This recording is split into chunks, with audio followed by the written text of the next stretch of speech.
에베소서 2장 11절부터 22절의 말씀까지 교독해 보겠습니다. 그러므로 생각하라. 너희는 그때의 육체로는 이방인이요 손으로는 육체에 행한 할례를 받은 무리라 칭하는 자들로부터 할례를 받지 않은 무리라 칭함을 받는 자들이라. 너희는 그리스도 관계에 있었고 이스라엘 나라 관계에 사람이라. 약속의 언약들에 대하여 맹인이죠. 세상에서 소망이 없고 하나님도 없는 자유라. 이제는 전에 멀리 있던 너희가 그리스도 예수 안에서 그리스도의 피로 가까워졌느니라.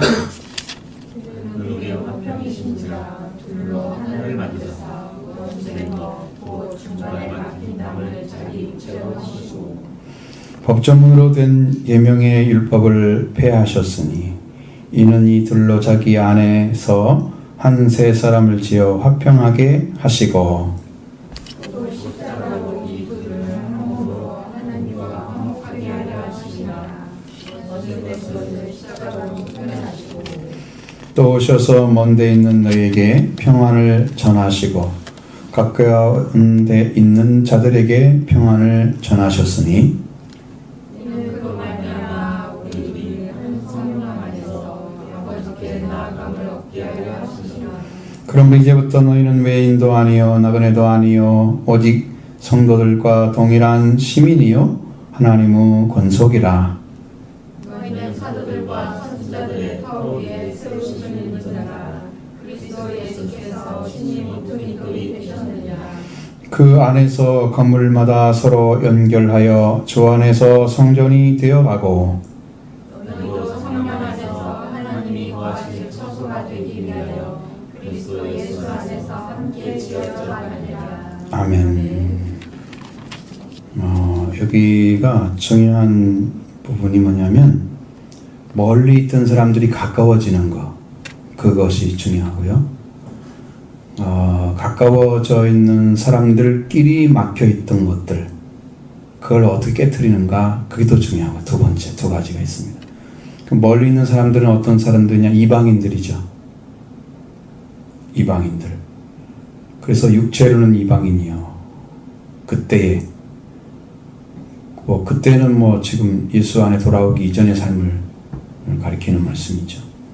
손으로 육체에 행한 할례를 받은 무리라 칭하는 자들로부터 할례를 받지 않은 자 무리라 칭함을 받는 자들이다. 그러니까 뭐라고 그러냐면 그들이 우리를 배척하고 우리는 배척을 당하고 있는 자들이다 그 말이죠. 유대인들로부터. 유대인들은 자기들이 믿은 신앙들 할례가 아주 중요했잖아요. 할례를 받지 않으면 유대인들을 취급을 안 했거든요. 그러니까 영적인 의미보다도 의식적인 게 중요했어요. 그렇게 유대인으로부터 이렇게 따돌림 당하는 자들, 식구에 들어가지 않은 그런 자들이었다. 그때 또 너희는 그리스도 밖에 있었다. 지금까지는 이제 우리가 그리스도 밖에 있었다는 사실을 앞에서부터의 경우처럼 이방인으로서 그리스도 밖에 있는 사람들이었고, 자, 그건 그리스도가 우리에게 주신 은혜와 구원을 전혀 받지 못했던 자리, 그리스도의 구원을 전혀 받지 못하고 있는 자리에 있었다. 그러니까 여러분들이 지금 영적인 상태를 살펴보면 내가 그리스도 안에 있는지 그리스도 밖에 있는지를 알 수 있잖아요. 내 영이 알거든요. 구원받은 사람은 구원의 확증이 있죠. 이걸 가지고 있어요. 그러니까 변할 수 없는 거. 어느 때는요, 아주 깝깝해요. 나는 왜 변할 수가 없지? 나는 왜 저렇게 못하지? 막 이런 생각 들 때 있어요, 한 번씩. 나는 인침 받아가지고 이미 끝났어. 난 내 삶은 내가 어떤 방법을 동원해도 나는 그 삶을 벗어날 수 없는 숙명적인 삶처럼 느껴지는 거예요. 나는 이걸밖에 할 수가 없어. 이미 정해져 있는 거야. 하나님 도와주지 않을 거거든요. 그런 생각을 맡고 올 때가 있어요. 아주 답답한 느낌이 들 정도로. 근데 영적인 싸움이 있을 때 더 그렇습니다. 그런 것들이 강하게 나타납니다. 이스라엘 나라 사람이라 이스라엘 나라 밖의 사람이라, 그리스도 밖에 있었지만 이스라엘 밖의 사람이라, 육체로도 이방인이지만 외국인이다 그 말이에요. 이스라엘 나라 밖의 사람들은 이스라엘 사람들이 볼 때 이스라엘 나라 사람이 아닌 사람들 다 외국인이에요. 밖의 사람이란 말은 너희는 외국인이다. 철저하게 배제를 당하는 거예요. 철저하게. 아주 깝깝하잖아요. 여러분들 문중에 있으면은 그 사람들이 자기 성씨 외에는 아주 우습게 알잖아요. 자기 성을 들은 사람들은 막 이렇게 올라가죠. 그래서 문중 땅이나 뭐 관리하는 사람들은 거기에 이제 장손들 중심으로 쫙 내려오잖아요. 이게. 나머지 후손들은 많이 있어도 그냥 밑에 사람들 뿐이야. 이렇게 취급받는 거예요. 우리는 이스라엘 민족이 장자처럼 하나님께 선택하셨거든요. 근데 우리는 장자 밑에 있는 저 차자 아니면 셋째 아들 넷째 이런 쪽은 쪽한 그런 사람들은 취급받고 있네. 그의 후손에 나온 것처럼 아무 상관이 없는 하나님하고 이 땅에 하나님께서 이스라엘 민족을 따로 만들고 우리를 따로 만든 게 아니거든요. 하나님이 구분한 것뿐이거든요. 그게 엄청 중요하게 하죠. 왜? 우리가 아니고 하나님이 구분했기 때문에 내가 성민 돼야지 이렇게 해서 구분한 게 아니고 하나님 너를 성민을 삼았다. 하나님이 구분한 거죠.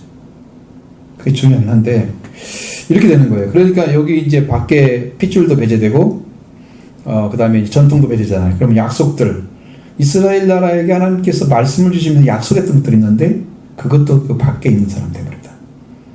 외인이야 외인. 밖에 사람.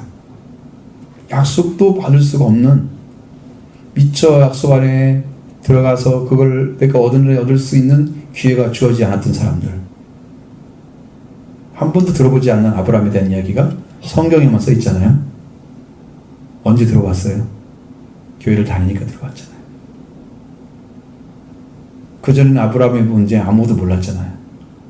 그러니까 성경이 주는 것 갖고 이제 겨우 안 거야. 그전에는 몰랐다? 우리 민족도 외인이죠. 약속에 대해서 다 외인인 거죠. 네, 큰 소식 하나도 없습니다. 왜? 원래 다 은혜로 들어가기 때문에. 세상에 소망이 없어. 그러니까 이게 지금 세상의 소망이란 여기서 세상의 소망의 의미는 사람들이 희망을 안 갖고 산다 그런 뜻이 아니고 하나님께서 주시는 어떤 영적인 것들 그런 가치들 받을 수 있는 길이 없는 사람들 소망이 없다는 거죠. 그리고 하나님의 밖에 하나님도 없는 자였다. 하나님이 안 계신 게 아닌데 그 사람들 하나님이 안 계시는 사람처럼 살았다는 거예요.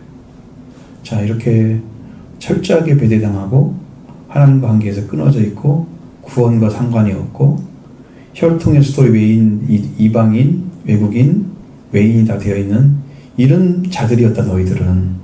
그게 그때의 사람들의 모습이다. 그걸 이제 얘기해 놨어요.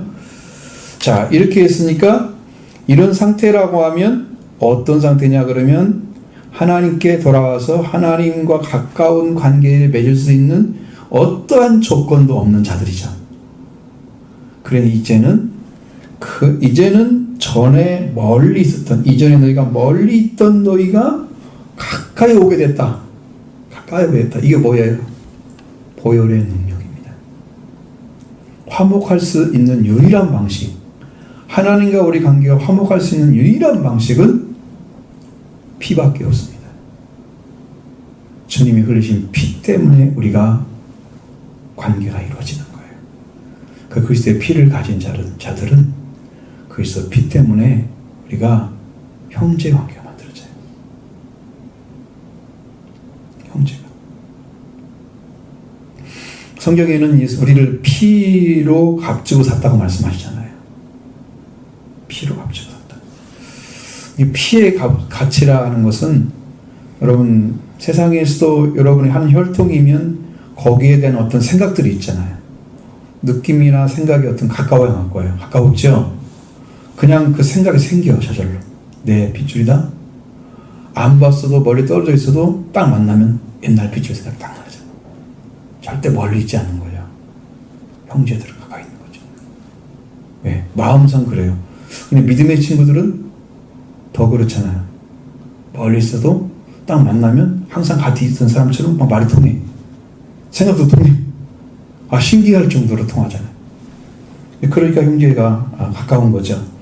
근데 우리가 이전에 멀리 있던 너희가 그리스도의 예수 안에서 그리스도의 피로 가까워졌다 이렇게 됐으니까 그리스도의 피만이 우리를 그렇게 외인된 자리에서 이방인의 자리에서 하나님 앞에 갈 수 있는 길이 열어진 상태, 그 은혜를 입게 된 거죠. 가까이 올 수 있는 자리로 오게 된 거죠. 그럼 우리가 그 가까이 와가지고 딱 보니까 우리가 안 가지고 있는 게 뭐예요? 이방인으로서 안 가지고 있는 거. 이스라엘 민족이 가지고 있는 건 뭐예요? 할례는 이제 앞에서 말씀드린 거고, 그것은 이스라엘 사람과 이방인들을 구분하는 방식에서 나오는 것이죠. 우리가 이스라엘 사람들과 차이에서 우리가 안 가지고 있는 거, 그렇죠. 율법이 율법. 근데 로마서를 읽어보면 어떻게 해요? 율법이 있는 자는 율법이 있는 길로 판단을 받고 율법 없는 자는 율법을 자기가 행함으로 모르지만 행함으로 양심적으로 판단을 받는다고 나와 있거든요. 그러니까 율법 있는 자나 없는 자나 똑같이 율법 없는 자는 양심의 법으로 판단을 받아요. 알고 모르고 행하는 거예요. 알고 행하는 사람도 있고 모르고 이게 율법인지 아닌지 모르고 행하는 사람도 있어. 이제 그렇게 되는데, 자, 우리는 이제 이방인이었어. 그럼 아무것도 모르죠? 자, 법조문이 나왔어요. 성경에서 이렇게 만들어 이렇게 살아라 말씀하신 거. 자, 법조문 된 율법, 계명의 율법을 폐했다가 나와요. 그러니까 우리가 하나님께 가까이 갈 수 있는 것은 뭐예요? 우리는 세상에 그 어떤 것이 앞에 있어도 우리는 아무것도 치워낼 수가 없어. 하나님께 가지 못하게 하는 것들이 무엇이 있을지라도 그것을 손댈 수 있는 분 아무것도 없는 거예요. 우리를 방해하고 있는, 하나님께 갈 수 있는 것을 막고 있는 그 어떤 것들도 손대서 우리가 없앨 수가 없어요. 율법을 막으면 율법을 막은 대로 그냥 있어야 돼요. 우리가 할 수 없어요. 왜냐하면 그것이 하나님이 명령한 법이기 때문에. 그 권세나 누가 그걸 치워버리고 마음대로 할 수 있어요? 손 못 대죠. 그러니까 이것을 우리에게 앞에 놓으면 우리는 다 구원받을 수가 없는 거예요. 모르겠습니다. 놓으면 구원이 안 되는 거예요. 자, 그리스도가 그렇게 하셨단 말이에요. 그래서 그리스도는 우리의 평화가 되신 분이란 말이에요. 그리스도가 율법을 완성하셔서 율법에서 완성된 그 은혜는 뭐냐면 사랑입니다. 사랑. 율법이 완전하게 이루어지면 사랑이 완성됩니다. 그래서 그럼 왜 그게 율법이 그렇게 이루어질까 그랬더니, 맨 처음 하나님께서 에덴 동산에 주셨을 때 하나님을 떠난 이 사람들이 뭘 잃어버렸냐면 사랑의 능력을 잃어버린 거예요. 그래서 율법을 주셔서 너 이렇게 사랑해, 너 이렇게 말씀 지켜, 하나님 가까이 있는 사람처럼 살아 하고서 율법은 요구를 갖다 준 거예요. 사람들에게 마치 하나님을 잘 믿고 있는 사람처럼 하라 이거예요. 행동을. 그 율법의 요구예요. 근데 우리 마음은 그게 없어서도 못하지만 알지도 못해서 못하지만 뭔가를 해야 된단 말이죠.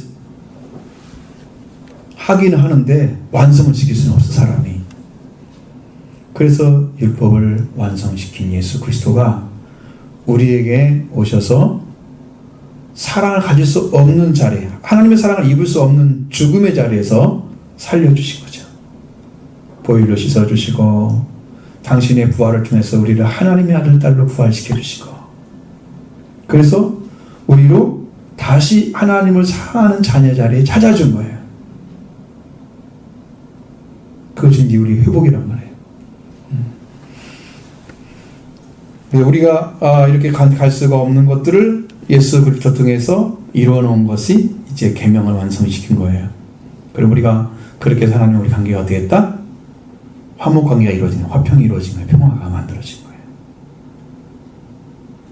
하나님은 죄를 안 받아들이십니다. 이스라엘 민족이 여러분이 읽었던 성경 안에서 나온 내용들 중에 좀 있잖아요. 범죄를 해서 말을 안 들었을 때 모세가 기도해가지고 넘어갔죠? 하나님 뭐라고 하십니까? 나는 죄는 용납 못한다. 언젠가는 죄를 갚을 거다라고 말씀하셨어요. 그게 뭐냐면 유보시킨 거예요. 그 자리에서 심판 안 하고. 이스라엘 민족이 끝까지 만됐을 때는 거기 사람들을 범죄한 자들 20세 이상들은 다 죽어버렸잖아요. 천국에 못 들어가는 거예요. 그 영적으로 보면. 후손들만 들어가는 거지. 영적. 멸망에 들어가는 거예요. 말씀 안 지키고. 죄는 용납을 못하는 하나님이야. 그러니까 죄를 가진 인간이 율법을 주었을 때 죄를 가지고 율법을 지킬 수가 없으니까 그것으로 인해서 뭐가 필요하냐면 구원자가 필요한 거야. 나는 율법을 지킬 수가 없는 죄인입니다라고. 구원자가 필요해요. 그래서 구원자를 알려고 하는 사람들은 율법을 지켜야 되는 거야. 뭘 알려고? 죄 때문에. 죄를 알기 위해서. 그래서 여러분의 죄를 많이 알 수 있는 사람들이 뭐냐면 하나님 말씀을 지킨 사람이 죄를 제일 잘 알아요. 말씀을 지키기 위해서 몸부림을 쳤는데 말씀을 100% 지킬 수가 없는 죄인인 것을 알게 되면 그때 이 죄를 묶고 있는 것을 풀어줄 바람이 필요한 거야. 죄를 아니까. 그래서 구하게 돼서 그 구함이 은혜를 받게 하시는 거예요. 나는 죽을 수도 없고 살 수도 없는 죄인 가운데 있는 죄인. 하나님 이거 좀 살려주세요. 살려주세요. 그렇게 간구하다가 만나는 거야. 그래서 뭐가 있다? 죄가 많은 곳에 은혜가 넘치는 거야. 그 사람은 은혜를 크게 받아요. 죄를 하니까. 양심에서 죄가 안 깨달아지면 나는 착한 사람이 어려운 사람, 그래도 꽤 괜찮은 사람 생각은 자기를 그렇게 놓고 있는 사람들은 은혜를 짓구림하게 받아요. 조금 죄인 줄 알고요. 나 구원하시는 예수 그리스도를 만나면 조금 알아요. 왜? 나는 스스로 죄인이라는 생각을 한 적이 없기 때문이죠. 그래서 은혜가 죄가 없는 곳에는 은혜가 오지 않잖아요. 스스로 의인이라고 한 자리는 예수 그리스도의 속죄가 필요 없어요. 그래서 은혜를 주지 않습니다. 바리새인들이 그러잖아요. 나는 눈 뜬 자라고 생각하지 스스로. 너희들이 눈을 감았다 보면 죄가 없거니와 너희를 눈 떴다고 해서 너는 죄가 그저 있느니라. 자기는 의인 줄 알아요. 그러니까 죄가 없는 사람을 취급하고 죄인들만 소경이 돼가지고 눈을 감았다가 떴다고 생각하는 거죠. 요한복음 9장에 나와 있는 말씀들을 쭉 보면 그게 나와 있죠. 그래서 율법을 잘 아셔야 됩니다. 정말로 말씀대로 살아보려고 발버둥 치는 사람들이 은혜를 받습니다. 관련 없이 그냥 대충 살아가는 사람들은 전혀 상관없어요. 내가 어떻게 하나님을 기쁘게 해드릴까? 그 하나만 생각해도 우리는 할 일이 많습니다. 내 아버지가 기뻐하신다면 난 이것도 해드리고 싶고 저것도 해드리고 싶고 그런 마음이 있어요. 자식이니까 그런 거죠. 원수된 거 그 중간에 맡긴 담을 육체로 오셨다고 그랬습니다. 여러분 예수님의 죽으심은 중간에 하나님과 우리 사이에 막혔던 담들을 제거하시는 그 일에 쓰임받았어요. 예수님이 육체로 오셔가지고 인간이 육체가 됨으로 인해서 막혔던 육체의 죽음을 죽으시고 그 막혔던 죽음의 육체가 됨으로 인해서 성령이 떠나간 그 사람의 죄를 대신 지셔서 그 육체가 죽은 거예요. 예수님의 죽음의 육체는. 그러니까 그 사를 인해서 또 우리가 하나님께 드려야 할 생명을 드리지 못해 예수님이 피를 내주셨단 말이죠. 그 피로 우리의 육체가 된 인간, 하나님을 떠난 인간을 죄를 덮어주신 거예요. 속죄가 이루어졌어요. 그래서 우리가 예수님의 죽으심을 통해서 원수된 것이 다 제거되어 버린 거예요. 하나님을 떠나니까 뭐가 됐어요? 육체가 됐어요. 성령이 안 계신 사람들은 육체가 된 거예요. 그래서 예수님이 대신해서 자기 육체를 죽여서 그 사람의 죄를 대신해 준 거예요. 그러면 그것을 믿는 사람들은 똑같이 동일하게 받아요, 은혜를. 원수된 것이 다 사라져버린 거야, 예수님이 죽으심으로 인해서. 몸이 죽음으로 인해서. 여기 죽은 거 아니죠? 그의 몸이 죽음으로 인해서 우리가 육체에 대고 하나님 말씀 불순종했던 육체의 삶들이 인해서 지었던 죄악들이 싹 깨져버린 거예요. 하나님께 가서 가는 길을 막았던 것들이 다 제거되었습니다. 인해서 우리는 이제 하나님 우리 관계가 화평의 관계가 이루어진 겁니다. 그래서 피가 어떻게 한다? 가까워지게 했다는 얘기예요. 그래서 예수님의 몸 때문에 죽어서. 자, 그래서 이 말씀이 어떻게 이루어졌어요? 중간에 맡긴 다음에 허시고, 그 다음에 그 예수님이 법정으로 된 계명의 율법을 폐했다고 그랬잖아요. 무효화시킨 거예요. 우리가 율법이 우리를 정죄할 수 있는 건데, 율법의 법조문이 우리를 정죄하지 못하는 것은 예수님께서 그걸 무효화시켜 놨기 때문에, 그들이 우리한테 와가지고 우리를 정죄하더라도 정죄받지 못하는 자리, 정죄할 수 없는 자리에 세워졌기 때문에 여러분이 그것으로 인해서 이제 우리는 정죄받지 않는 거죠.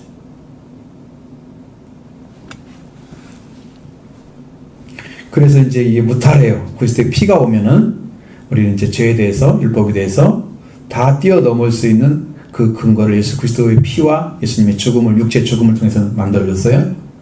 그리고 뭐예요? 그건 십자가와 피잖아요. 이걸로 만들어진 거예요. 만들어주시고 십자가로 이 둘을 어떻게 해서요? 한 몸으로 만들었습니다. 어떤 사람인가요? 자, 예수 그리스도의 피로 인해서 하나님의 백성으로 선택받은 자들과 선택받지 못한 자들이 가까워졌잖아요. 이것이 십자가로 이 둘을 한 몸으로 만들었다. 원래는 어떻게 해야 돼요? 이방인과 유대인들은 원래는 하나였는데 하나님의 선택에 의해서 그들이 아브라함부터 제 선택에 의해서 이스라엘 나라가 세워졌잖아요. 그러니까 그 외에는 다 이방인이잖아요. 이방인들이 돌아와가지고 이제 유대인들과 함께 예수를 믿는 믿음을 통해서 세워진 유대인과 함께 이렇게 한 몸이 되는 거죠.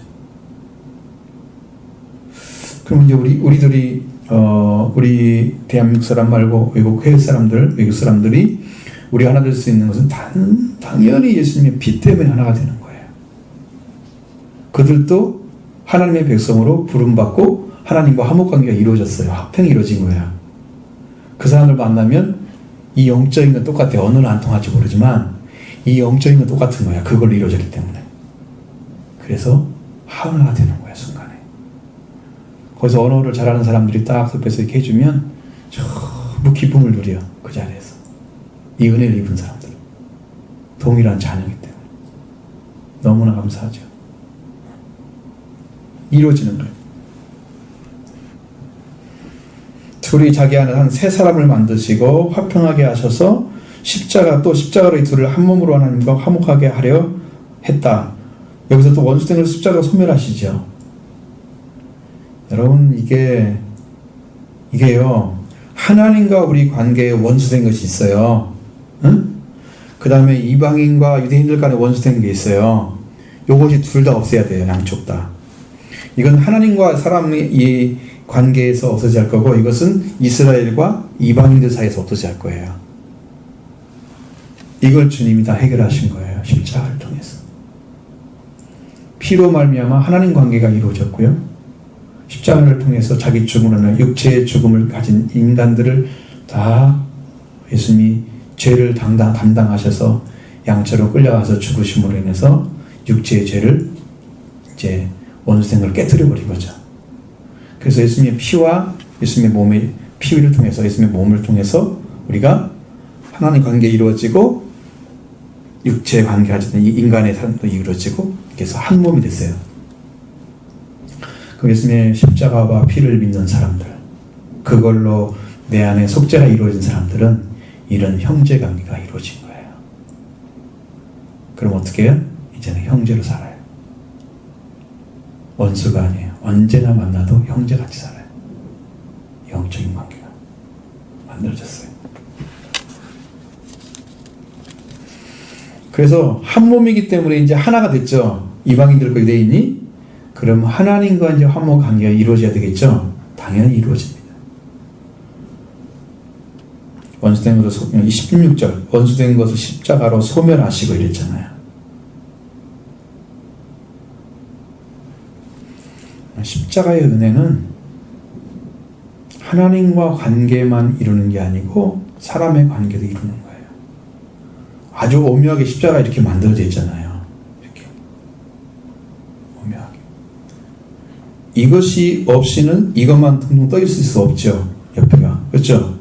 이거 반드시 땅에 붙어 있어야 되는 거예요. 십자가는 하나님과 인간이, 내가 땅에 살고 있는 인간이 화목을 이루어야만 되는 거야. 이 관계가.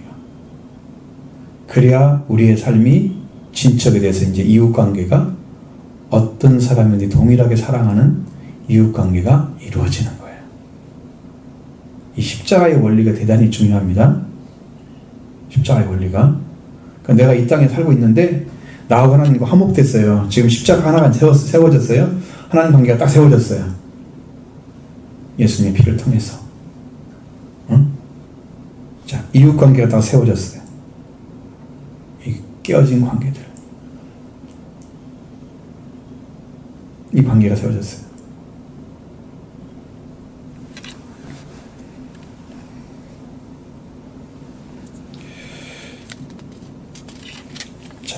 원수된 그 중간에 있던 것들 분명히 있겠죠. 전에도 말씀드린 것처럼 유대인들과 이방인에 맡긴 데는 어디가 중심이다? 중간에 맡긴 담이란 뜻이 뭐라고 말씀드렸어요? 이방인하고 유대인의 뜰하고 중간 사이에 뭐가 있다고요? 담이 있었습니다. 못 들어오게. 이방인은 넘어갈 수가 없어요. 그걸 없애버려서 누구나 다 성전을 통해서 하나님께 나아가게 만든 거죠. 그게 예수님이 중간에 막힌 담을 허신 뜻이에요. 중간에 막힌 담을. 지금은 유대인들이 이방인에게 복음을 받아야 할 때가 왔어요. 거꾸로. 그래서 여러분이 이제 사도행전 1장 8절에서 말씀하신 것처럼 예루살렘, 온 유대, 사마리아 땅끝까지 가야 하잖아요. 이 땅끝이 어디니까, 땅끝이 어딘가, 서바나처럼 이렇게 생각했던 바울, 스페인을 생각을 했던 거죠. 가면 갈수록 더 멀어지는 땅. 쭉 가면 저쪽 반도 하늘 데가 있잖아. 안쪽에 영국도 넘어서 옆에, 영국 밑에 쪽으로. 거기가 끝인 줄 알았죠. 땅끝은요, 내가 서 있는 곳이 땅끝입니다. 지구를 한 바퀴 딱 돌아와야 땅끝이에요. 그러니까 이스라엘 민족에서 시작됐잖아요. 복음이. 이스라엘 민족이 돌아와야 땅끝입니다. 거기서 완성되면 이 세상의 끝이 옵니다. 모든 민족에게 복음이 전파돼 그때야 끝이 오리라. 그 말씀이에요. 이스라엘 민족이 이제 이방인의 복음을 받아야 할 때가 왔다는 거죠. 지금 그런 것이 이루어지고 있다는 사실을 증명해 주는 여러 가지 비디오들이 많이 돌아다니고 있습니다. 사실입니다. 현지에서 직접 겪었던 것들이죠. 그래서 이제 이것을 이루는 방식이 이제 십자가 보혈입니다. 이 두 가지입니다. 그래서 이걸 통해서 이루셔서 먼데 있는 자에게 평안을 전해주시고, 너희도 나와 화목해라, 하나가 되라, 이렇게 만드시고, 또 가까이 있는 자들에게도 똑같이 화목을 이루시고 평안을 전해주시고, 이렇게 이루어지면 이제 그 이방인들이나 유대인들이 똑같이 어떻게 된다? 하나님 안에 한 형제처럼 들어가는 거예요. 한 형제처럼. 둘이 아니었어요. 원래 하나였어요. 그런데 하나님 선택에 의해서 유대인들을 선택하신 하나님의 구원의 길을 여시기 위해서 선택하신 거예요. 그들은 그들의 사명이 필요하죠. 그럼 이방인들은 왜 너희들만 구원받는 길을 우리는 안 줬어? 이렇게 할 수가 있는 것이 없어요. 사람은 내가 선택한 게 아니고 하나님이 선택하신 거기 때문에. 그러나 이 복음을 오게 된 것은 하나님 은혜죠. 하나님 우리에게 은혜를 보내셔서 지금 이 복음을 듣게 하시는 거예요. 여러분에게. 이건 은혜입니다. 은혜의 역사입니다. 그래서 하나님이 선택하신 그들과 나중에 우리를 다 돌이키시는 그 은혜가 동의가 돼서 이제는 둘이 한 몸을 이루어가지고 하나가 돼서 선 성령 안에서 아버지께 나아가는 일이 이루어진 거예요. 그 일이 완성되면 예수님이 오실 때예요. 자, 우리 그러면 우리가 그렇게 은혜를 입어가지고 이방인이 유대인이 갔던 자리와 유대인이 세웠던 영적인 것들을 다 가질 수 있는 자리에 세워졌다면 여러분은 성공하신 겁니다. 신앙이 세워진 것입니다. 그래서 너는 이제부터는 외인도 아니다. 왜 외인이라고 말 썼어요? 19절에 왜 외인이라고 썼어요?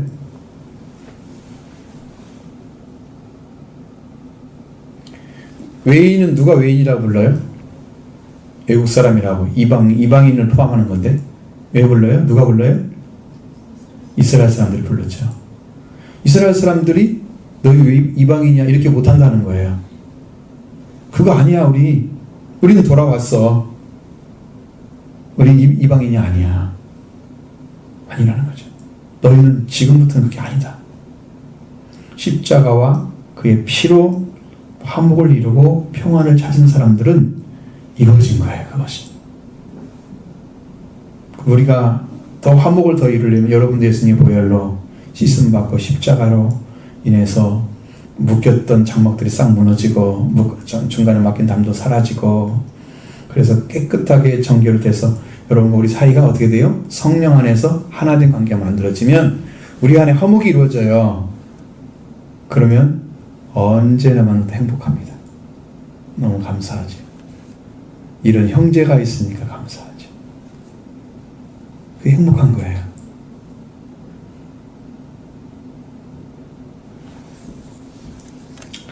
외인이 아니고 그 다음에 나그네도 아니야. 이미 뭐가 돼 있다는 거예요. 나그네는 이 자리에 왔다가 다시 떠날 사람들이잖아. 그렇죠? 지나가는 사람들이잖아요. 정처 없이 왔다가 저쪽에서 왔는데 여기 있다가 또 가는 거야. 어디를 향해서. 아직 목적지에 이르지 못한 사람들이 나그네라 그러죠. 정착한 사람들 나그네라 할 수는 없죠. 그러니까 나그네도 아니라는 말은 뭔 말이에요? 이미 너희는 정착을 했다는 거예요. 가서. 나그네가 아니란 말은 어디에 정착했나 보세요? 오직 성도들과 동일한 시민이요. 여러분 구원의 최상급이 성도예요. 성도. 거룩한 자들 안에 들어가는 거예요. 거룩이라는 것은 정결을 뛰어넘는 거예요. 깨끗함을 받고 그 다음에 거룩이 와요. 그러니까 요한의 세례를 받고 성령을 받으면 거룩이 와요. 성도 굴면 낮은 자리에 있는 것 같죠?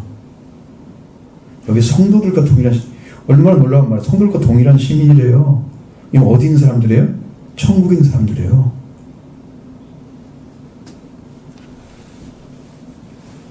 이미 정착이 되어 있는데 천국의 시민으로 들어가 있는데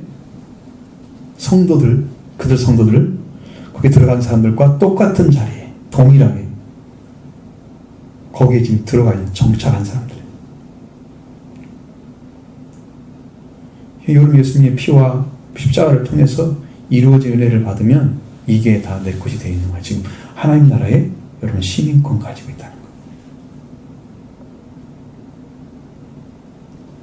이거 여러분 믿으시기 바랍니다. 그럼 믿고 또 받아내야 할 것입니다. 내 안에 이루어졌으면요, 그것은 사실상 뭐 더 찾을 게 없어요. 내 안에 이루어졌으면 여기에 충만해져가지고 말씀을 전하는 일만 주시는 대로 막 열정 가지고 복음을 살아가고 그것만 필요한 거예요. 사람들은 응? 하나님을 위해서 쓰임받는 거죠. 그릇 따라 쓰니까요. 그릇이 큰 사람은 어떤 사람이라고 말씀드렸어요? 제가 한번 말씀드렸잖아요. 제가 한번 기억나나요?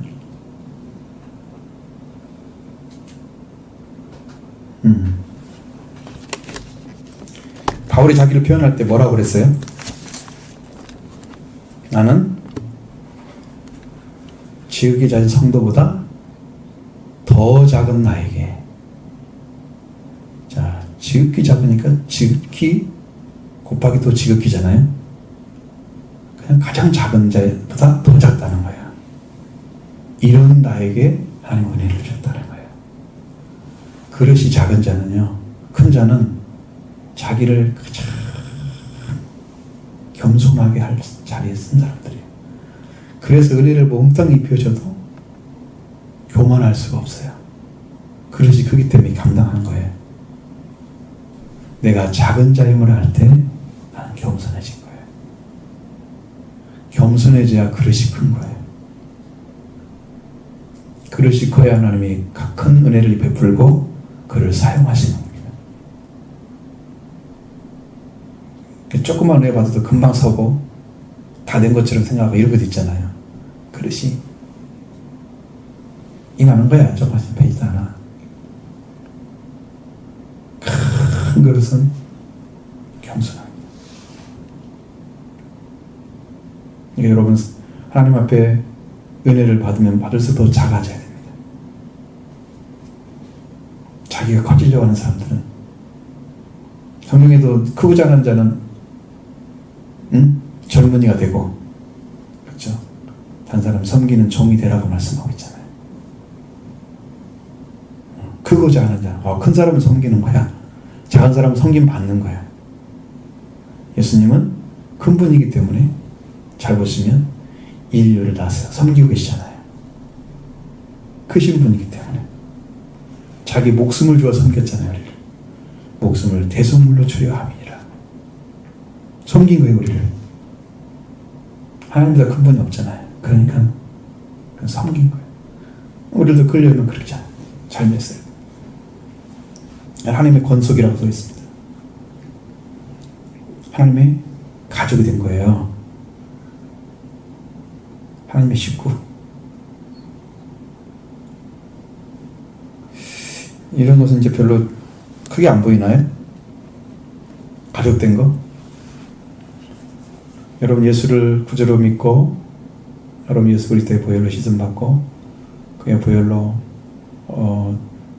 덮임받고 죄를 덮임받고 그 다음에 하나님이 예수 그리스도의 몸으로 우리가 맡겼던 담들이 무너지고 우리를 하나님 안에 하나가 되게 하셔서 은혜를 받는 여러분들은 이 성도들과 동일한 시민이고 여러분 하나님의 권속이 됐습니다. 이보다 더 큰 거 없죠? 여러분 감사의 삶을 사셔야 됩니다. 감사를 넘치도록 하라. 넘치도록 감사하시기 바랍니다. 그 다음에 또 너희는 또 나왔어요. 자, 앞에서 이제 그것이 다 끝났습니다. 그 전의 삶은, 이전의 삶은 끝났고요.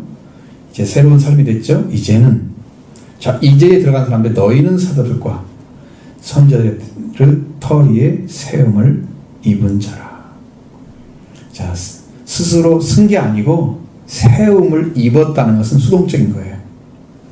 자, 우리는 세우는, 내가 서는 게 아니고 세워져야 됩니다. 세워지는 거예요. 내가 설 자리를 찾아가지고 딱 간 사람들은요, 없어요. 이 땅에 아무도. 내가 하나님의 예수 그리스도를 통하지 않고 하나님의 자녀의 자리에 딱 쓴 사람 없어요. 한 사람도. 그러니까 선지자들은 뭐예요? 말씀은 뭐 한 사람들이에요? 말씀 받은 사람들이죠. 사도들은 예수 그리스도께 부름받고 보냄받은 자들이에요. 하나님의 복음을 위해서. 그들은 성경에서 증인이라고 말하고 있는 사람들이지. 증인. 하나님의 전적인 권세를, 예수 그리스도의 권세를 가지고 그 권세를 가지고 말씀을 전하면서 그 권한을 사용하신 사도의 자리에 쓴 거죠. 이 사도와 선지자들의 터 위에, 그럼 그들은 어디에 섰는데요? 사도들과 선지자의 터는 어디예요? 예수 그리스도입니다. 그러니까 우리도 예수 그리스도에서 그들이 사용하셨던 그 하나님께서 사도들과 선지자를 사용했던 하나님께서 바로 예수를 보내셔서 그렇게 세웠잖아요. 그러니까 우리도 예수 그리스도의 터 위에 세워지는 거예요. 근데 그들이 주었던 말씀들, 그들이 받았던 말씀들을 우리에게 전해줬죠. 이 말씀들이 다 그의 터인 거예요, 지금. 터를 잘 잡아야 집이 튼튼하잖아요, 여러분. 말씀을 들으시고 이걸 내 것으로 하시기 바랍니다.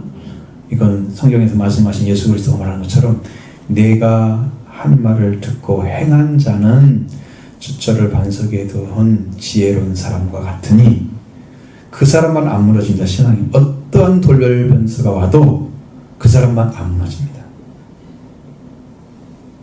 말씀을 지켜갈 의지와 그 믿음을 갖고 삶을 정말 하나님께 나가는 사람만 안 무너집니다. 왜? 하나님이 그걸 붙들어 주시니까.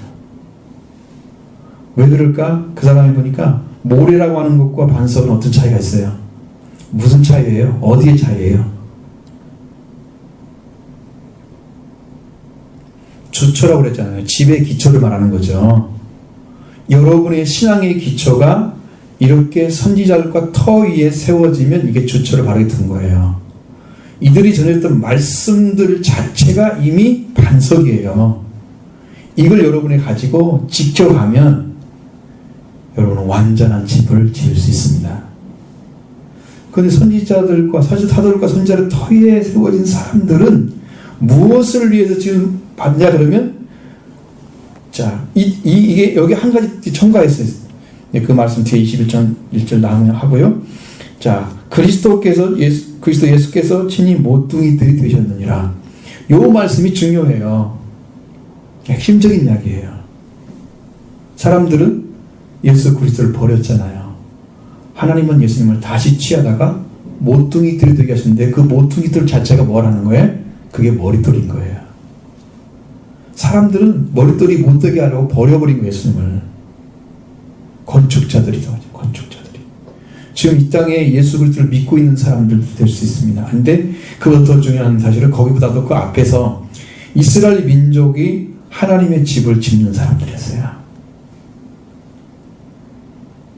그러면 반석, 그 집의 주초가 되어지는 기초를, 머릿돌을 예수 그리스도로 삼아야만이 온전한 집이 지어져요.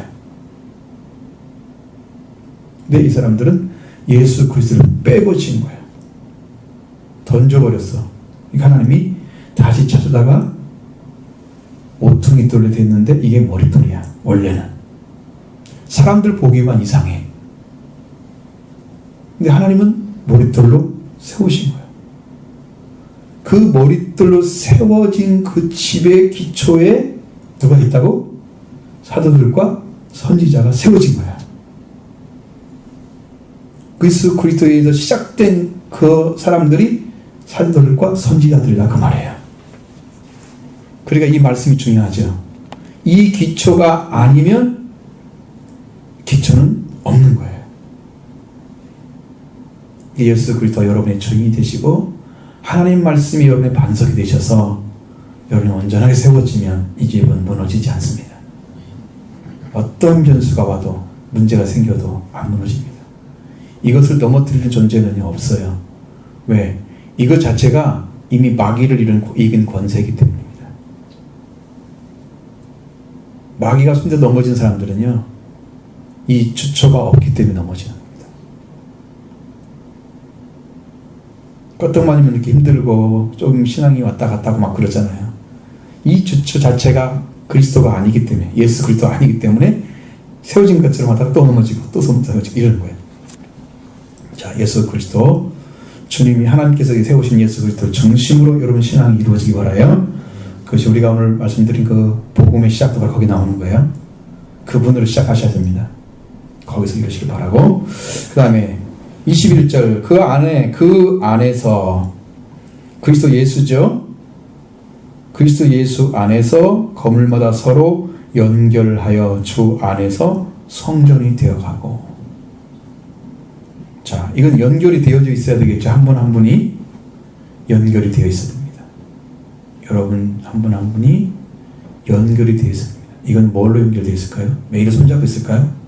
그게 아니잖아요. 영적인 부분을 얘기하는 겁니다. 여러분의 마음이 예수 그리스도 하나가 되어 있고 형제들 관계도 하나가 되어 있는 걸 말하는 거예요. 성도들의 관계가 서먹서먹하고 거리가 멀리 떨어져 있으면 이게 하나가 연결이 안 된 거예요. 그러면 여러분 또 알다시피 건물이 섰을 때 벽돌 하나하나가 정확히 물려 있어야 튼튼하잖아요. 이것이 떨어져 있다고 생각해 보세요. 이만큼 떨어져 붙어 있고 이만큼 떨어져 서 있고 여기서 서 있어 봐요. 이게 힘이 있어요? 무너지죠, 금방. 성도들이 예수 그리스도를 중심으로 해서 주처를 분명히 세워가지고 연결된 심령을 가지고 하나가 되어주면 이 교회는 서로가 교제하고 사랑을 나누는 튼튼한 교회, 건전한 교회, 강한 교회가 됩니다. 이걸 성경에 건강한 교회라고 하죠. 건강한 교회. 이렇게 하나를 이루시 바랍니다. 이렇게 지어져 가는 거예요. 그리스도 안에 있으면 그리고 건물마다 서로 연결되고 선교되고 주 안에서 성전이 되어가고, 성전이 되어가는 그 자체도 거룩한 집이잖아 이것이요. 그러니까 이게 만든 사람이 만든 집이 아니에요. 사람이 예수 그리스도 안에 무슨 건물이 있다는, 무슨 이 건물이 예수 그리스도 안에 있는 건물이에요? 성전 건물이? 무슨 모든 건물이 성전 안에 하나님 안에 있어요? 이 땅에 무슨 건물들이 하나님 안에 있어요? 이것들은 사람들이 만든 건데. 여러분, 솔로몬이 만든 그 금으로 만든 성전도 다 무너졌어요. 하나님이 거기 임재해가지고 영광을 할 때 그 성전도 무너졌어요. 건물이 아니라 아시겠죠? 그럼 누구예요? 성도들이에요. 그래서 여러분이 성전이 되어가는 거예요. 거룩한 집이. 서로 연결돼서, 건물마다 여기 연결돼서 하나가 되는 것처럼 여러분 한 분 한 분이 하나가 돼서 영적인 관계가 이루어지면 우리들이 전부 하나가 다 성전이 되어가는 거예요. 완성되어가는 성전. 자, 이것을 말씀하고 있고, 너희도 성령 안에서 하나님의 거하실 처소가 되게 하여. 또 너희가 나왔죠. 그러면 사도들과 선지자를 위해 터위에 세우심을 입은 자 되었던 그들이 이렇게 이루어지고, 너희도 성령 안에서 하나님의 거하실 처소가 되게. 자, 성전이 되어갔던 사람들은 그리스도를 통해서 이루어진 거잖아요. 근데 여기는 또 성령이 나오잖아요. 성령. 그렇죠? 성령이죠. 하나님이 거하실 처소 되기 위해서 또 그리스도 안에서 함께 지어져 간다고 했습니다. 성령이 거하시는 집이 어딘가요? 자, 개인의 심령이 될 수 있습니다. 그러면 성령이 여기서 일하신다고 하면 개인의 심령만 있는 게 아니고요. 여러분이 모여서 예수를 구주로 영접한 자들이 모여있는 이곳에 성령이 같이 있으면 이게 하나의 집인 거예요. 그래서 이 믿던 사람이나 믿지 않는 사람들이 교회에 왔어요. 그래서 성령 안에서 하나가 되어주면 이들이 전부 한 가족이 돼서 하나님의 거할 처소로서 있어요. 그러면 이 성도들이 모이면 성령께서 역사해 주십니다. 성령 안에 계시는 거예요. 그 안에서 하나님의 사랑이 역사하는 거예요. 그러면 성경이 하나님의 사랑이 이 서로를 위해서 존재하는 그런 영적 관계 안에서 하나님의 사랑으로 이웃사랑이 완성되면 이게 완전한 성전인 거예요.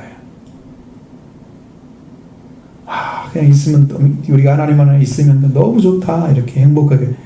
그래서 여기에 능력이 폭발적으로 나타나면 여러분의 심령도 이루어지잖아요. 그러면 밖에 나가 복음을 전할 능력이 생겨요. 이 안에 하나가 안 되어지잖아요. 성령 일 안 하시죠. 그러면 어떻게 해야 돼요? 개개인이 해야 돼요, 그것은. 그러니까 개인이 성령 받은 사람은 조금 낫고 나머지는 약간 흩어져 있는 거야, 그냥 성도들이. 이 건물이 아니야. 이건 하나가 된 것이 아니야. 그러면 교회가 안 이루어져요. 하나님의 집이 하나님 집으로 역할을 못해요.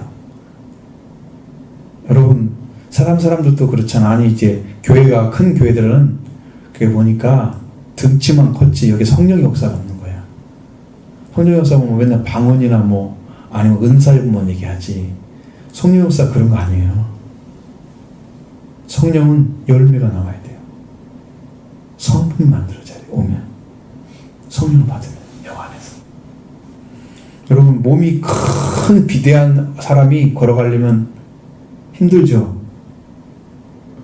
그리고 우리나라 사람들도 좀 뚱뚱한 사람이 많이 생기는데 외국인 사람들 중에 막 그 뚱보로서 걸어가는 사람 봤죠, 여러분도. TV 정말 보면 힘들게 보이죠. 어떤 사람들은 너무 뚱뚱하고 일어서지도 못하는 사람 있잖아. 500몇 킬로짜리도 있잖아요, 옛날에 보면. 누가 밥만 먹고 있어요, 그냥 사람. 왜 이렇게 살쪘는가는 스스로 보면 자기 어떤 잘못된 습관 때문에 그렇게 해서 되다가 쭉 가버린 건데, 포기를 해버린 건데. 교회도 그냥 등치만 커가지고 움직이도 못하는 성령의 역사가 없고 능력이 없는 그런 교회들은 필요가 없어요. 쓰임받지 못하는 거죠. 그 사람들이 많이 모여있다고 해서 큰 교회가 아니에요.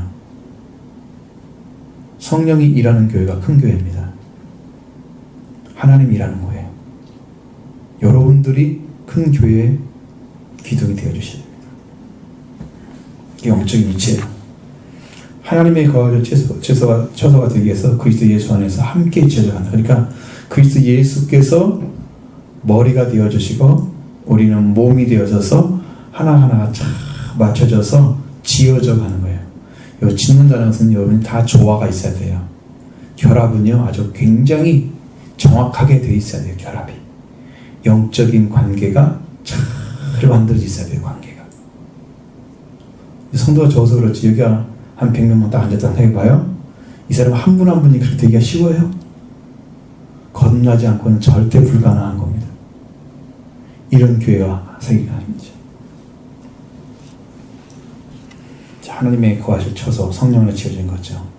그리스도 예수 안에 세워진 받은 그 교회 건물 자체가 기초가 예수 그리스도죠. 이렇게 생명의 역사가 다 만들어지면 이 교회는 하나님이 쓰시는 교회가 되는 거예요. 하나님이 일하시는 교회가 되는 거예요. 그래야 세상 사람들을 구원하죠. 교회가 교회 역할을 못하는 것은 하나님이 일을 안 하시기 때문입니다. 하나님이 일하는 교회가 되면 교회가 교회 역할을 합니다.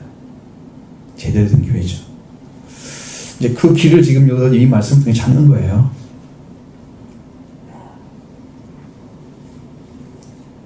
이렇게 세워지면 하나님 우리 교회를 통해서 더 일하실 줄 믿습니다.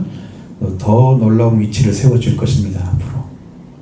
그것은 틀림이 없는 일인데 이제 우리가 이 나머진 우리가 하나님께 주신 시간들을 잘 활용해서 충성스러운 자녀가 되고 또 오늘 말씀드린 것처럼 회개해서 빨리 서로를 찾아가지고 그리스도 예수를 만나서 속죄함 빨리 있고 사모하셔야 됩니다. 성실하게 사모하셔서 그걸 향해서 가다 보면 여러분도 알아요. 스스로 내가 어느 걸 찾고 있지? 나는 목표가 정확히 세워지면 제가 어느 때 손들고 기도하냐면요 목표가 정확해질 때 그러면 그것을 향해서 똑바로 구합니다. 하나님 반드시 응답해 주시죠. 목표가 정확하지 않으면 손들고 기도하지 않습니다. 하나님 이거요 이거 말씀 못 드려요.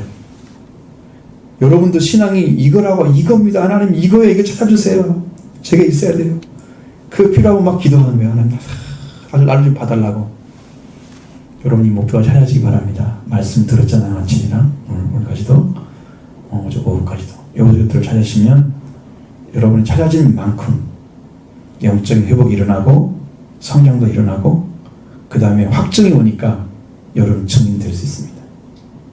성령께서 복음, 증인, 성령 세 가지 말씀하시더라고요. 우리 교회에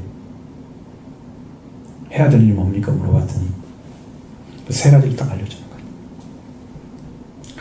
그래서 지금 복음에 대해서 말씀드리고 있는 거예요. 같이 계속해서 지난주부터 말씀드리고 있는 거예요. 자, 여러분 이제 하나하나 찾아가는 그런 작업을 통해서 하나님이 여러분의 은혜를 입혀주시면 더 큰 역사 이룰 줄 믿습니다. 여러분 안에 이루어진 만큼 성령이 더 강하게 역사하시고 또 부족한 사람은 또 말씀을 통해서 세워지고 셈을 받는 거죠. 셈을 받고 이렇게 해서 완전한 교회가 될 줄 믿습니다.